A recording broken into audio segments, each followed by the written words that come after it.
Karibuni Aroma of Zanzibar kwenye collaboration yetu hii ya Eid, na tunashukuru sana kwa mapenzi na ushirikiano mliotupa kwenye collaboration yetu ya Ramadhani. Kwa hivyo tunakutana tena na Shuna's Kitchen ambaye atatuletea recipe yake ya vileja vya tende, na Farhat Yami atatuletea recipe ya biskuti za custard. Mimi nakuleteeni biskuti za peach, yani biskuti zenye umbo la tunda kama peach. Tunaanza na kuyayusha siagi yetu. Nimetumia robo kikombe, yani kiasi grams 130. Na hapo nachunga unga wangu wa ngano. Nimetumia vikombe 4, yani ni kama grams 500, kiasi nusu kilo. Tunafanya kuki nyingi sana leo. Na nimetumia kijiko kimoja kikubwa cha baking powder. Tumechungia hapo. Halafu tutauchanganya unga wetu vizuri kuhakikisha kama baking powder imechanganyika vizuri na unga. Na hapo kwenye bakuli letu nimetumia mayai kiasi 3 ambayo sio ya baridi, na tutaweka na sukari kikombe 1.5. Na tutaanza kupiga na mchapo kama huu, na kama unayo mashine unaweza kutumia mashine. Mimi nimefanya hivi kwa wale ambao walikuwa hawana mashine. Utasaga vizuri mpaka sukari yako iyayuke. Alafu nimeweka maziwa kiasi nusu kikombe hapo, na siagi ile tuliyoyayusha hakikisha isiwe imoto. Tutaichanganya pia vizuri. Na nimetumia Arki ya vanilla. Mimi nimetumia ki-Mexican, lakini kama unatumia kawaida utatumia vijiko 2 vidogo. Na haya ni maganda ya machungwa ambayo sio lazima, kama utapenda, au pia unaweza kutumia ya ndimu au limao, au pia sio lazima kutumia kama hutopenda. Alafu nimeanza kuweka unga wangu hapo kidogo kidogo, tutauchanganya. Tukua tunaongeza. Kwa vile ni siku za joto huku sama, ndio maana nimependelea kutumia maganda ya machungwa kupata ile ladha ya machungwa. Kwa hivyo tunachanganya unga wetu kama mnavyoona, na unga wetu unatakiwa uwe mlaini na mwepesi.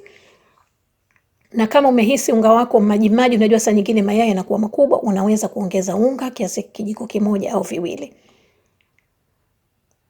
Kwa hivyo unga kama hivyo, na kama na ukanda kama vile unafanya ugali, lakini kwangu mimi ulikuwa mzito sana. Kisha kumaliza unga wako unatakiwa uwe kama hivi. Utafanya vidonge vidogo vidogo vya duara. Sio vikubwa sana kwa sababu tunafanya tunda la peach, kama mnalijua ni tunda kubwa kiasi yani. Na hizi biskuti zinavimba ukisha kuzipika. Kwa hivyo nimefanya viduara kama hivyo. Nimeamua kutumia kijiko kama hichi, kijiko cha chai, ili nipime sawa sawa. Na kwa mchanganyiko huu utapata kiasi cookies 40 zitakuja, na 20, 30, kiasi 30 hivi. Kwenye oven letu mimi nataka kuchoma kwenye sehemu ya katikati, kwa hivyo nimetoa reki yangu nimeweka hapo katikati, na tutachoma kuki hizi kwenye moto wa 350 kwa dakika kiasi 12, 350 Fahrenheit, 80 Celsius. Tukishakumaliza, kati kuki zako zimeshapoa lakini sio sana, yani ziwe zimoto, utaanza kuzitoa hii nyama ya ndani kwa kiasi tu, sio yote, na inategemea utajazia nini. Kwa hivyo utaangalia mjazo wako ni kitu gani, utaamua.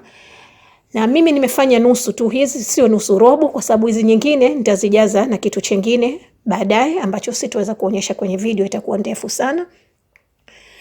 Na haya ni yale machenga tuliotoa kwenye zile cookies, sio lazima kuyatumia, lakini kwa vile mimi natumia hii Nutella, ni maji sitaki ivuje, nitatumia hayo machenga. Pia wenyewe Wataliani wanatumia cheese inaitwa ricotta, huwa wanatia machenga kwa sababu kuifanya iwe nzito. Unaweza kutumia jam, sio lazima kutumia Nutella, unaweza kutumia custard ukatia, unaweza kutumia tende, unaweza kutumia kitu chochote mwenyewe, inategemea ladha unayoitaka. Kwa hivyo mimi hapo nimeongeza machenga yangu kidogo, ili mchanganyiko wangu uwe mzito, ili kuki zangu zipate kushikana vizuri. Na nitatumia tip kama hiyo kutilia, lakini sio lazima. Kama nilivyosema, inategemea na mchanganyiko unaotumia. Na kama pia hujatoa nyama nyingi, pia sio lazima kutumia kitu kama hichi. Kwa hivyo tutaanza kuzijaza kuki zetu zote mpaka tumalize. Tukishamaliza hapo tutaanza kuzigandisha, na hakikisha utatia mpaka juu ili zipate kugandana vizuri. Na ukiziwa unazigandanisha usiziwekee nguvu, yani pressure, kwa sababu bado laini. Kama hivyo mpaka tumalize. Sasa hivi tutaanza kuweka rangi kwenye kuki zetu. Mimi nimetumia hiyo juice ya apple, na tutatumia sukari hii ya kawaida ambayo sio ya unga lakini ni nyepesi sana. Na unaweza kutumia sharbati, yani juice ya machungwa, au unaweza kutumia maziwa, au pia kama hutaki kutumia juice unaweza kutumia rangi tu ya chakula kama hiyo ninatumia mimi. Kwa hivyo nimetumia rangi ya manjano na rangi nyekundu. Unaweza kutumia rangi ya machungwa ambayo nilitaka kutumia lakini nikaa sina uhakika, alafu baadaye nikasema bora ningetumia ile, zingezidi kupendeza. Tutachanganya vizuri. Sasa hivi tutachukua zile kuki zetu, tutazitia humu kwenye manjano. Unaweza kuanza manjano, unaweza kuanza nyekundu.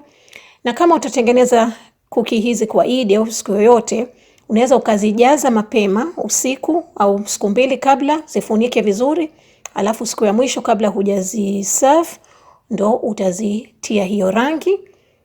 Alafu uziweke kiasi saa moja hivi mawili zipate hiyo juice kauke ndani, alafu zishikane vizuri. Okay, sasa hivi mimi ya hiyo pili nimetia nyekundu, nimeanza na nyekundu, alafu na manjano. Alafu tumeweka kwenye sukari yetu, sukari kuipa ile muonekaniko wa lile tunda la peach kama mnavyoona. Baada ya saa hivi nimeziweka, zimeshashikana vizuri. Tumeweka majani ya nanaa hapo kuipa kama yani lionekane kama tunda hasa linavyotakiwa wenyewe la peach. Asanteni sana kwa mapishi zaidi. Karibuni Aroma of Zanzibar, na msisahau kupitia Shuna's Kitchen kuangalia pishi atakalotuletea la tende na Farhat Yami kwenye pishi lake la kuki za custard, yani biskuti za custard. Na kwa viungo na vipimo vote mtakuta kwenye kurasa hii hapo chini na kwenye description box hapo chini ya tarehe. Asanteni.